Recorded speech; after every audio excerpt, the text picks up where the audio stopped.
कोई कबाड़ी का कूलर फ्रिज बिक जाता है, जिसे देखकर पवन, भैया ये कूलर और फ्रिज देखने में तो बड़ा ही टिकाऊ लग रहा है। अरे मगर पवन, अगर ये कूलर फ्रिज सही होता तो वो आदमी बेचता थोड़े ना। मगर भैया कितनी बार कबाड़ में बिकी हुई चीज भी अच्छी खासी चल जाती है। सेठ ये कूलर फ्रिज कितने का दोगे हमको? अरे तुम तो मेरे यहाँ काम करते हो तो तुम्हारे लिए रास्ते का माल सस्ते में लगा देता हूँ। चलो हटाओ, दोनों का मिलाकर 1500 रुपए दे देना। सेठ फिलहाल तो मेरे पास पैसे नहीं हैं, आप हमारी तनख्वाह से काट लेना। फिर पांचों टूटा फूटा कूलर फ्रिज को घर ले आते हैं। देखो हम अपने घर के इस्तेमाल के लिए कूलर और फ्रिज खरीद कर लाए हैं। तभी पुराना फ्रिज कूलर देखकर पार्वती झगड़ते हुए, हे भगवान, तुम पांचों की मती मारी गई थी क्या? मेहनत की कमाई पानी में बहाया है। अरे खरीदना ही था तो किस्त पर नया फ्रिज कूलर खरीदते, ये कूड़ा कबाड़ उठाकर लाने की क्या जरूरत थी? तभी चंपा के जुगाड़ू दिमाग की बत्ती चलती है।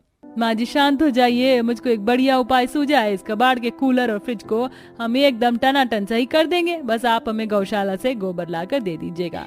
अगले दिन पार्वती गौशाला की साफ सफाई करके वहां से खूब सारा गोबर इकट्ठा करके लाती है। अब बहुएं चलचलाती गर्मी में काम चालू करती हैं।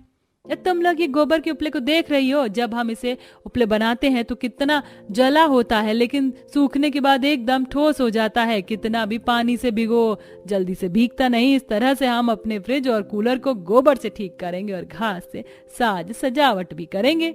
हरी वाह चंपा, तुम्हारा जुगाड़ तो बड़ा धांसू है। तीनों बहुएं कूलर के ढांचे को गाढ़े गोबर से लीपती हैं और फिर उन पर घास चिपका देती हैं। इसी तरह दो बहुएं फ्रिज की मरम्मत करती हैं।